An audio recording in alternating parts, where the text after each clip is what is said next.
I don't think I'll ever forget the anonymous confession of a second grader preparing for her first Holy Communion. Now, Father, I've been missing Mass. Oh, do you know how to drive yet? No, I don't. Oh, did you want to be at Mass? Yes, I did, but Mom said we were too busy. It was so sad. The remark of the mother there seems to place her in that first category or group of guests who received the initial invitation, but refused or excused themselves or just outright opposed the king. That first group was followed by the second, which is composed of just everybody afterwards. Historically speaking, it's largely understood that that first group relates to those Jews who rejected Jesus and whose city and temple were destroyed in 70 AD by a king, the name of Caesar. As St. Paul taught, it was through their rejection that salvation came to everyone else, bad and good alike. But in addition to these two groups, the parable also highlights the king's character and worldview, you might say. The king is generous, inviting everyone. He's not interested in oppressing people and making life sad and burdensome for them, but in joy and happiness and fellowship. He's anxious to share his very best, which is especially evident by the pairing of this parable with our first reading, which makes clear the wedding feast of his son has to do with a union, an event that overcomes pain, sadness, and death. He takes what is his own, life itself, and shares it with his guests. But the king is also portrayed as just and righteous, punishing wicked behavior while not imposing the fruits of the feast on those who choose not to attend. He respects their freedom. He doesn't force it upon them. He is just and righteous, and he values reciprocity. He values responding in kind to his invitation. This is captured at the very end by that guest who's not properly attired. It seems strange to us, yet his silence makes it clear that he understood the expectation of proper attire for such an event. He understood it, but he rejected that norm as oppressive, right? And sought to impose his will on the king. Who are you to tell me what to do? I'll wear what I want to wear. For this guest and those he represents, objective moral requirements are oppressive and subject to the personal perspectives of each individual.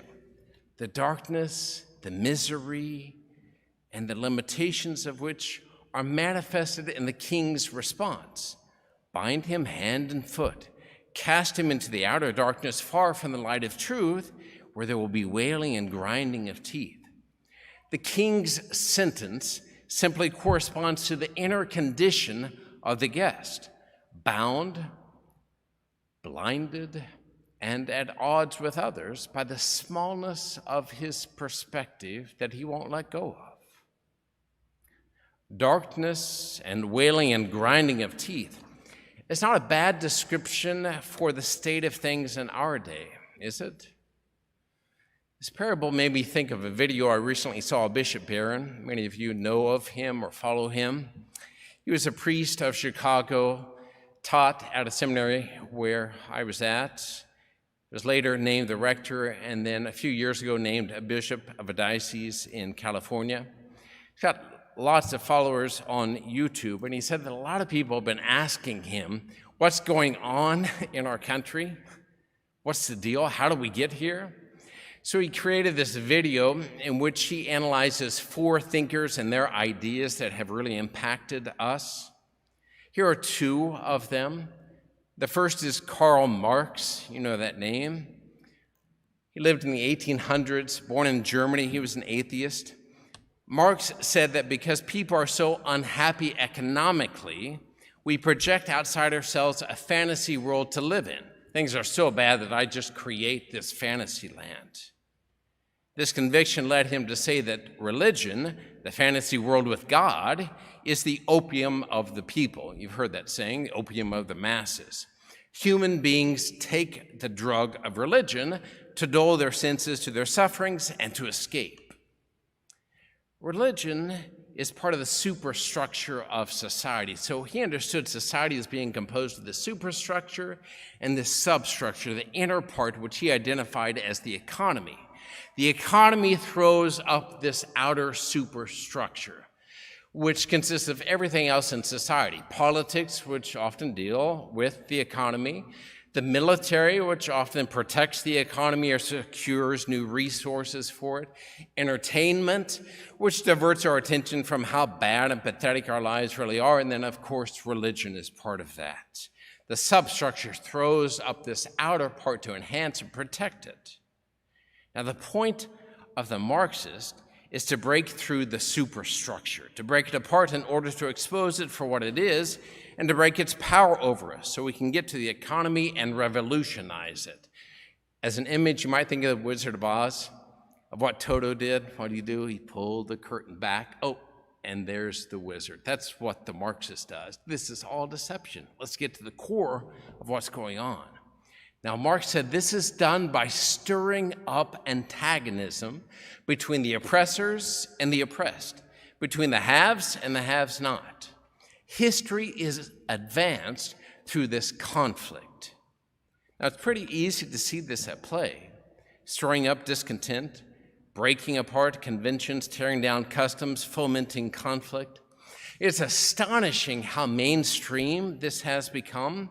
For example, with two of the founders of Black Lives Matter identifying as trained Marxists.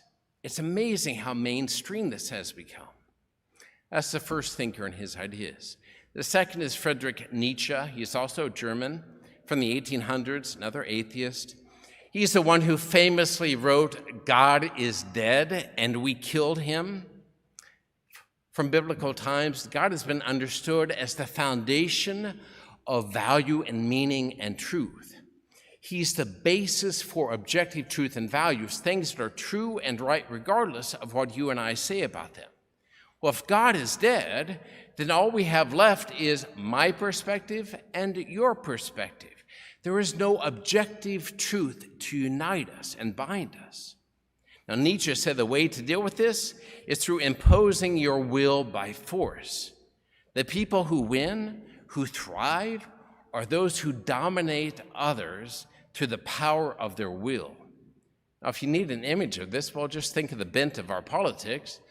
Think of that presidential debate from a few days ago and violence in American streets. God is dead, so we create values through the power of our will. We may not be aware of these philosophies, but we can see them daily on our TVs. They are part of the cultural colonialism about which Pope Francis recently wrote. Cultural colonialism, the sailing of ideas into minds and hearts, especially the minds and hearts of our youth, through media, movements, and academic programs, in order to colonize them, to make good citizens or pawns of a particular ideology. Friends, parents, listen up, especially parents listening at home. A faithful response to God's invitation seems to be the best protection against such corruptions of our humanity. It grounds you in something solid instead of just changing perspectives. God is not a threat to oppose or a nuisance to refuse or avoid, and religion is not a flight into fantasy, but the safeguard against our tendency to believe nearly anything, even as it binds and blinds and embitters us.